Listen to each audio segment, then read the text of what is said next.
अब बात करेंगे महाराष्ट्र के कोल्हापुर जिले के विशालगढ़ में हुई हिंसा को लेकर। आपको बता दें कि विशालगढ़ किले में 14 जुलाई को अतिक्रमण हटाने को लेकर दो समुदायों के बीच झड़प देखने को मिली थी, जिसका वीडियो सोशल मीडिया पर खूब वायरल हुआ था। विशालगढ़ में हुई अतिक्रमण हिंसा के दौरान भीड़ ने पुलिसकर्मियों पर पथराव और आगजनी की कोशिश की थी। इसके बाद इस मामले में कई लोगों के खिलाफ मामला दर्ज कर उन्हें गिरफ्तार भी किया गया था। वहीं अब महाराष्ट्र के उप मुख्यमंत्री अजीत पवार ने विशालगढ़ का दौरा किया। उन्होंने विशालगढ़ मार्ग पर मुस्लिमवाड़ी गांव में हिंसा प्रभावित क्षेत्र का निरीक्षण किया और वहां के स्थानीय लोगों से बातचीत की। कोल्हापुर में हुई हिंसा को लेकर महाराष्ट्र के उप मुख्यमंत्री अजीत पवार ने बयान देते हुए कहा कि किसी के साथ अन्याय नहीं होगा। इसके अलावा उन्होंने सभी से अपील की कि कोई भी प्रदेश में माहौल खराब करने की कोशिश न करे। 2-3 दिवसापूर्वी जी घटना इथं घडली त्या घटनेच्या संदर्भामध्ये का घडली, कशी घडली, त्याच्या संदर्भात कोण कोण आलं होतं, त्यांच्याशी सातत्याने प्रशासन म्हणजे विशेषतः जिल्हाधिकारी, नंतर जिल्हा पोलीस प्रमुख आणि शासनाचे इतर अधिकारी हे सगळेजण चर्चा करत होते। त्यांना समजून सांगण्याचं काम करत होते की बाबा ह्याच्यातल्या काही विशाळगडावरच्या जी काही अतिक्रमण झाली ते कोर्ट मॅटर झालेली आहे।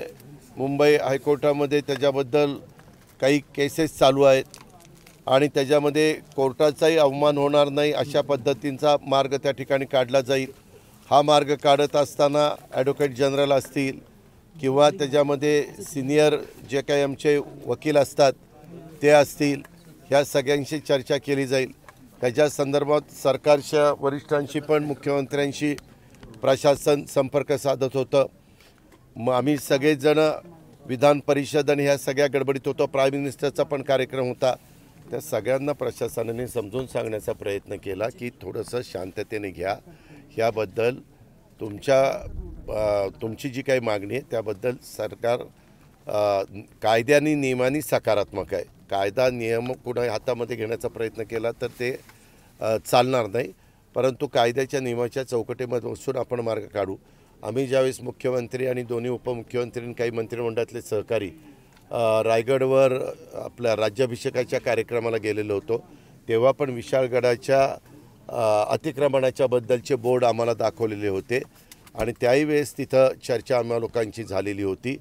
त्याच्यात सुरुवातीच्या काळामध्ये असा समज होता की तिथं सगळ्याच बाबतीमध्ये कोर्ट मॅटर असल्यामुळे तिथं काही करता येत नाही प्रशासनाला, असं साधारण पहिल्यांदा सांगण्यात आलेलं होतं आणि एकदा प्रशासनाने सांगितल्यानंतर ते योग्य आहे असं समजून सरकार त्या बाबतीमध्ये वागत होतं।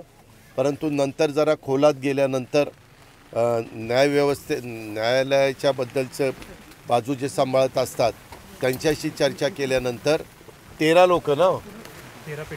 पिटिशनर ही ह्याच्यामध्ये होती, बाकीची नव्हती। मग आता पावसाळ्याच्या काळामध्ये घरात राहतात तिथं त्यांना डिस्टर्ब करायचं नाही, पण जे कमर्शियल तिथं व्यवसाय करतात त्यांचं काढायचं आणि तशा पद्धतीनं काढण्याचं काम हे प्रशासनाने सुरू केलेलं होतं। असं करत असताना खरं तर तिथं सगळ्यांनी समंजस भूमिका घ्यायला पाहिजे होती, परंतु जाता जाता ही जी वाडी आहे इथं आता आपण पत्रकार मित्रांनी पण पाहिलं, मी स्वतः बघितलं, इथं राजेश पाटील आहेत, बाकीचे सगळे प्रशासनातले वरिष्ठ अधिकारी आहेत, सगळ्यांनीच बघितलं। काही निष्पाप लोकांच्या गाड्या तोडलेल्या आहेत, मोटरसायकली फोडलेल्या आहेत, स्कूटर फोडलेले आहेत, घराच्या काचा फोडलेल्या आहेत, दरवाजे तोडलेले आहेत। अशा पद्धतीचं नुकसान इथं करण्याचा प्रयत्न काही लोकांनी केलेला। वास्तविक ह्यांचा तसा अर्थार्थी विशाळगडाच्या वर असणाऱ्या अतिक्रमणाचा आणि इतर राहत असणाऱ्या लोकांचा काही दोघांमध्ये देखील संबंध नव्हता। आता तातडीची मदत म्हणून शासनाने त्यांना 25-25 हजार रुपये असे 50 हजार रुपये प्रत्येकी मदत केलेली आहे। पंचनामे केलेले आहेत। पंचनामे करत असताना मला जिल्हाधिकाऱ्यांनी जी लिस्ट दाखवली त्याच्यामध्ये जिल्हाधिकाऱ्यांच्या हाताखालच्या सगळ्या अधिकाऱ्यांनी सगळ्या गोष्टी जवळनं पाहिलेल्या आहेत। त्या पाहून 2,85,00,000 रुपयाचं नुकसान